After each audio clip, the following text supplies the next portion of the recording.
al-Halaqi states that Syria continues to work for a political solution and to restore security and stability throughout the country.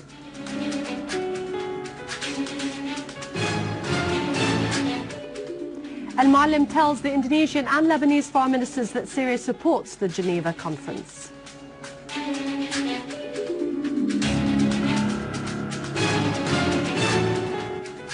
And the Turkish authorities detain demonstrators, including journalists, because they insist on exposing the crimes of Erdogan's forces against protesters in Istanbul.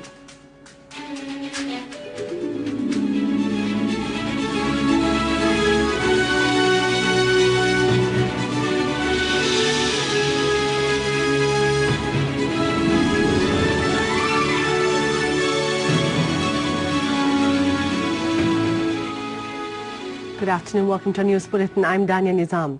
Prime Minister Dr. al-Halaqi renewed his call to those who were involved in carrying arms to hand their weapons and participate in the reconstruction of our homeland. The Prime Minister pointed out in a meeting with the Popular Activities delegation from Dar'a Governorate that Syria is heading to the political process and the return of security and stability on all its lands to practice the political, economical and social life in a united, renewable and democratic Syria as land and people. Premier al-Halaqi said that the government keenness to meet all the Syrian people's components and from all the provinces and governorates is to reach a joint vision that will enhance the dialogue process and the national unity, as well as to consider the lively and service conditions of the citizens and solve them with the possible means.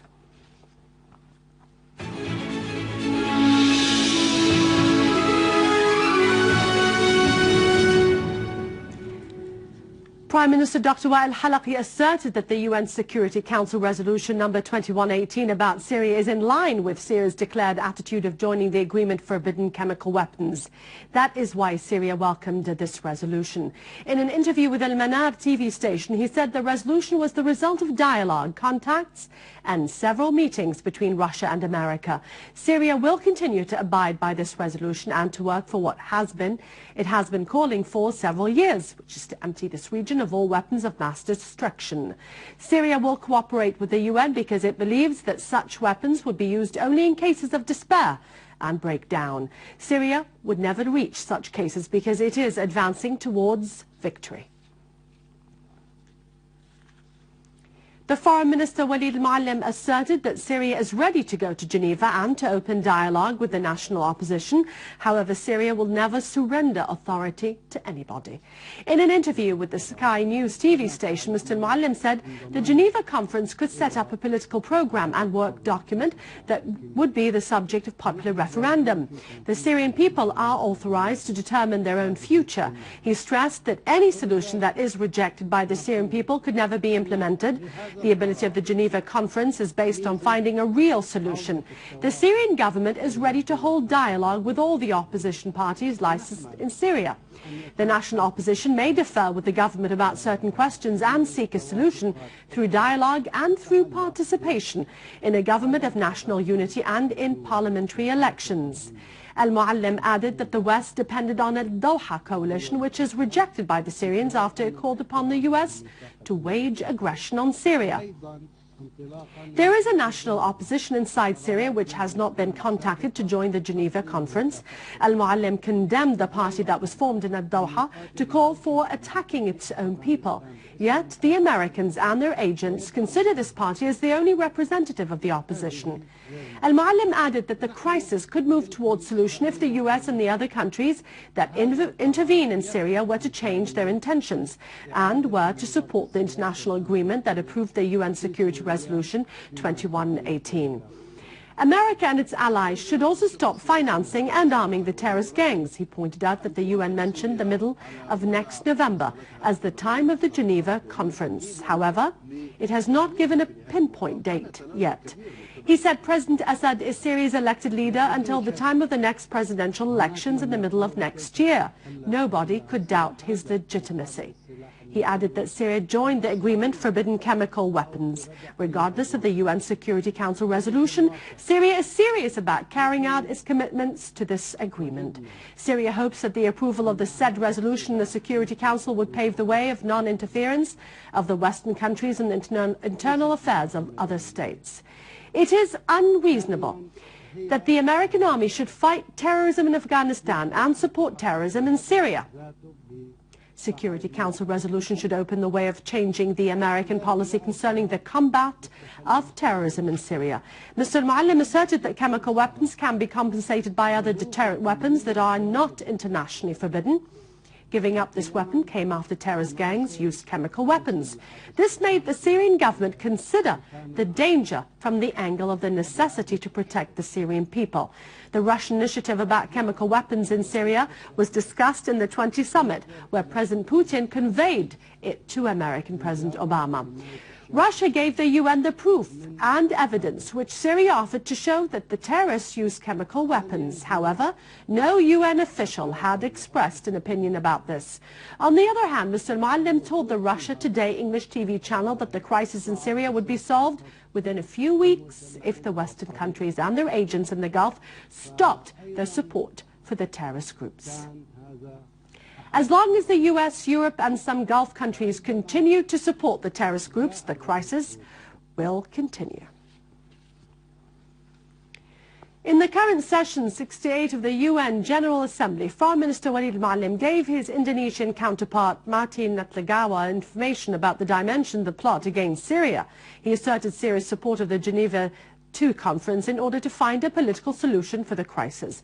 The Indonesian Foreign Minister expressed Indonesia's keenness to preserve Syria's security, stability and future. He stressed the depth of relations between the two countries, asserting that Syria's future could only be determined by the Syrian people away from any foreign intervention. He also welcomed Syria's joining the agreement forbidding chemical weapons. Mr. Muallim also met the Lebanese Foreign Minister Adnan Mansour. They talked about developments in the Arab region and stressed the necessity of finding a political solution for the crisis in Syria. Mr. Mansour affirmed the rejection of any foreign intervention in Syria's internal affairs and the necessity of preserving its security, sovereignty and stability.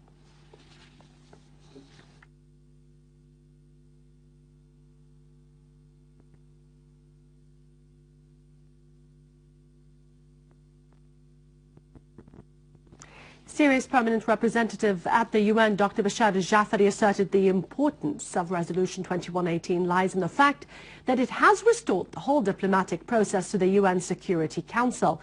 This would prevent any movement outside legitimacy and international unanimity. The resolution came as a step forward towards fixing the situation politically in Syria and enabling the UN Security Council to work according to collective mechanisms to protect world peace and security. Al-Jafari added that the US, Britain and France would no longer dare to speak with the language of military aggression or to block international unanimity for any reason. This resolution makes everybody abide by Article 25 of the UN Charter and cooperate to implement the resolution. The resolution strongly supports Syria's sovereignty, independence and territorial integrity.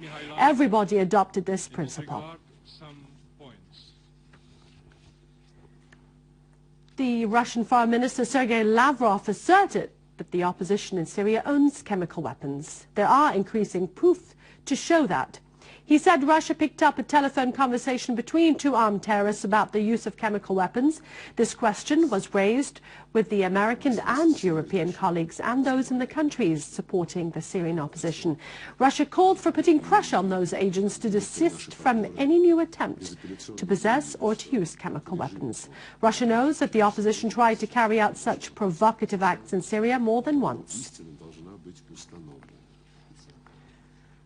Iranian Deputy Foreign Minister for the Arab and African Affairs, Hussein Amir Abdullah, stressed that Iran will use the recent convergence with the West, especially the United States, to solve the Syrian crisis. Abdullah said that Tehran's stand is firm and clear concerning Syria, stressing from the beginning Iran is with the political solution to the crisis as the new government in Iran doesn't change from the same track. Iran is calling to activate the political process and to work for stopping the violence and supporting the armed men with weapons in Syria. Abdullah considered that the whole region is suffering from the repercussions of the events in Syria because what is happening there led to the existence of the extremists in the neighboring countries. As the discussion nowadays are very clear about the existence of al-Qaeda members and extremists gathering in Syria, expressing his sorrow regarding some sides and regional international powers' support to the change of the Syrian government for their own benefits. He warned that the consequences of any change in Syria will reach all the states in the region.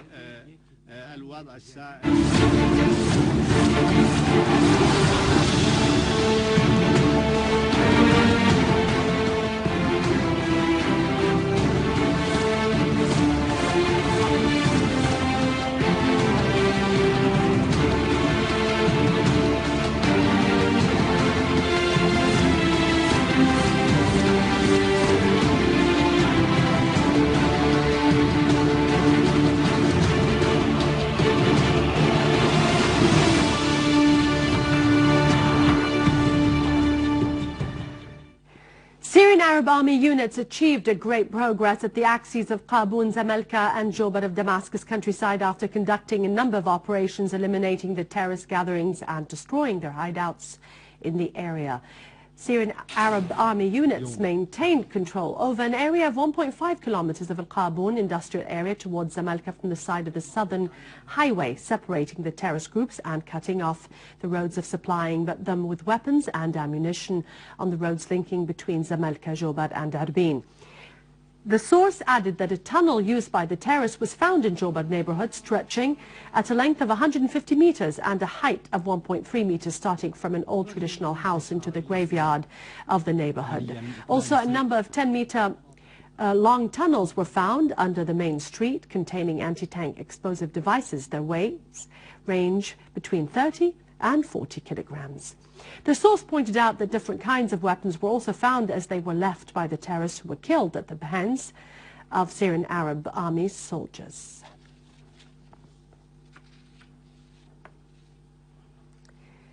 In Hama, a Syrian Arab Army unit, in cooperating with the people, chased a terrorist gang and captured most of its members in the orchards. They confiscated several weapons, explosive devices, bombs, and modern sophisticated communication equipment, in addition to large amounts of ammunition.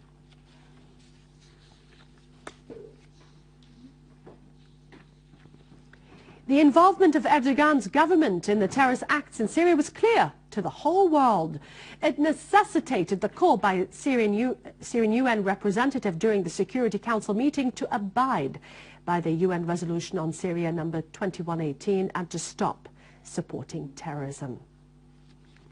The involvement of the Turkish government in supporting terrorist groups who belong to Al-Qaeda is no longer a secret. The Turkish newspaper Yort asserted that Erdogan's government has given the terrorists special vehicles to carry them across the border into Syria in an open way. Those terrorists belong to the so-called Al-Nusra Front. The paper said the vehicles were given to the terrorists on both sides of the borders with Syria, particularly in Al-Rihaniya.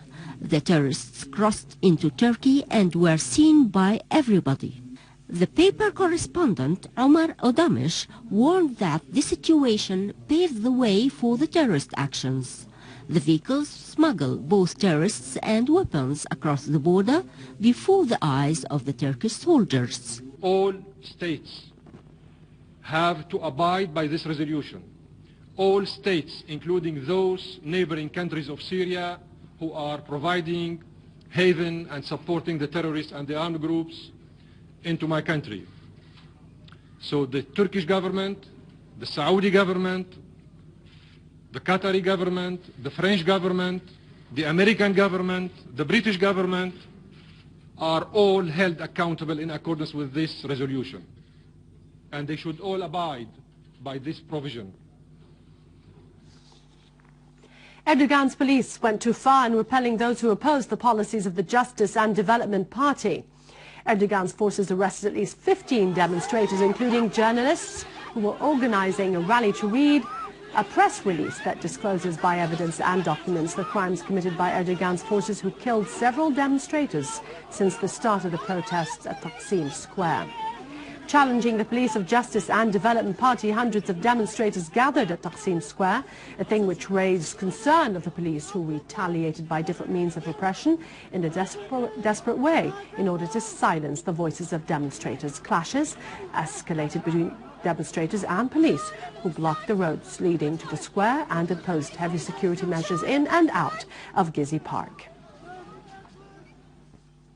With this, we end the news for today. Thank you for watching us. For more news about region and Syria, you can view this bulletin again at syriaonline.sy. God bless you and long live Syria. After the break, it's our economic news with Vanya.